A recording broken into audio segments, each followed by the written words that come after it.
So let's go back to the beginning a little bit, I guess. Because I'm starting to feel the language gap. And I don't have a sense right now. I'm uncertain. I'm stuttering. I'm uncertain about where to go with us. I mean, I can go in hundreds of different directions, into technology and computers and how they work and how they can help us learn, into businesses, or back into the first conversation about learning itself. And so, I mean, some of you seem to be really with me, and others, less so. And I would really encourage you again, ask you to think about everything that I've said so far, and if there's something that's interesting or that you're more curious about, or that doesn't make any sense at all for what I've said, that we talk about that. Try to have the dialogue part. Anybody?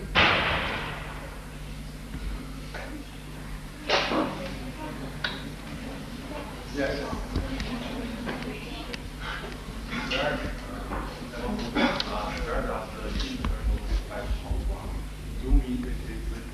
Excellent. Yes. Then how we improve it on the wearable? By listening to it, by acting on it. Yes, I mean, it's question is an excellent question. Where does the internal feedback come from? Right? That's an excellent question. So ask yourself, each of you, when you're learning, are you aware of your own internal feedback? No. I'm saying there's nothing more important to learn, nothing, than to learn about your own internal feedback. Where does it come from? Well, it's there. In psychology, or in some circles, it's called proprioception. How is it I'm aware of touching the table? Touch the table. How are you aware of that? How are you aware? Well, you've got nerves, right? So on the one hand, you're doing something. On the other hand, you've got nerves that are sensing what you're doing and reporting back to you, right? This is what I'm saying, is that when we're born, we have an internal listening to our learning process. That's the way that we are designed to learn. Not designed. It's the way that we've been evolved. We have evolved to learn, depending on your point of view.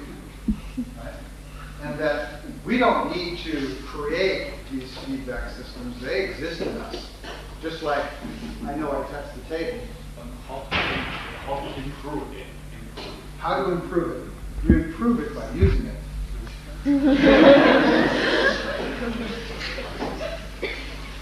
That's the whole problem. It's because we don't use it. It's because our education systems kind of don't even acknowledge that we have these. Don't respond to us at that level. That we learn to ignore the internal feedback. And what you're saying, which is so excellent, is how is it that we get better at this? We get better at it by using it, by listening to it. So you've been taught, not because your teachers wanted to teach you. They didn't want to teach you to not learn, any more than the teachers in America do that. Right? It's not that the teachers want us to not learn, but we haven't developed a way in which we encourage this listening to the internal feedback. And like I was saying before about the corridor, what I call the insidious curriculum. I don't know if that's probably too complicated a pair of words. But if you know the old Chinese custom of binding the feet? Yeah? Binding the feet, make the feet a particular way? Huh? It's kind of like there's an unintentional version of that going on in our minds.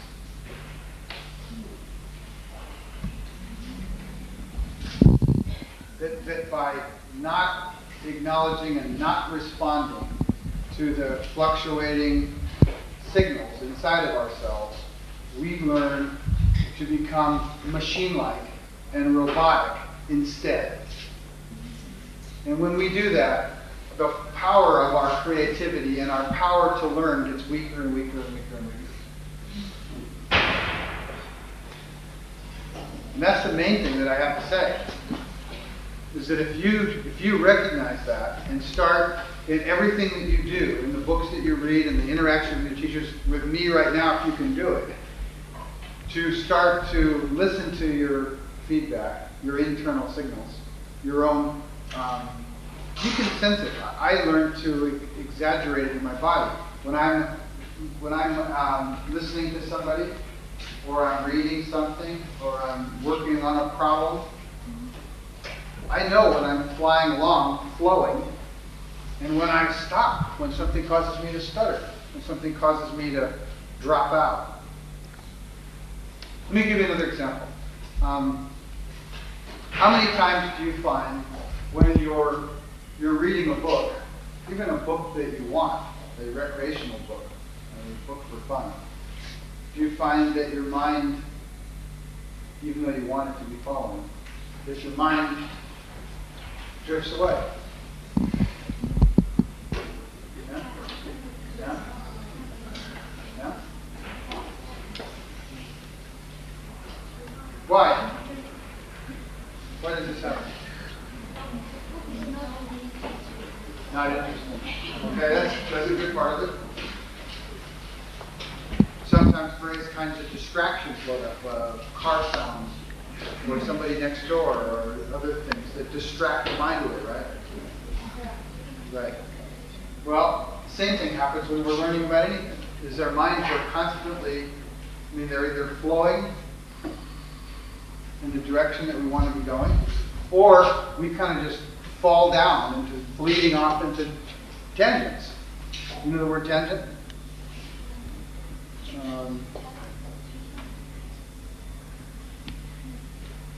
Well, we fall off the path. Does that make any sense?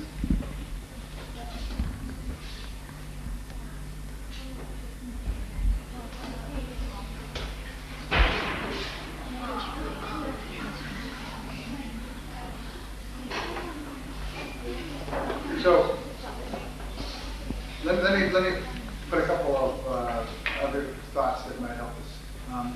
We would not learn to swim in a desert. Right? Without the water pushing back on us as we're extending into it, we would never learn to swim. We wouldn't learn to walk in outer space.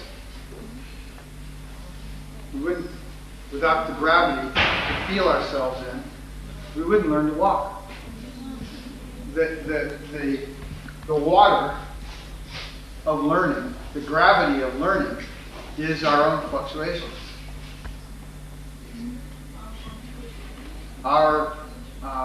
The movement, again, like when I was reading, we talked about reading the book, and I'm following along, and all of a sudden I fall off, right? Well, if I recognize that I'm falling off, if I recognize it, I can move to stay on, right? Okay, that's it. It's that simple. Learn to do that while you're learning, and you learn about your own learning.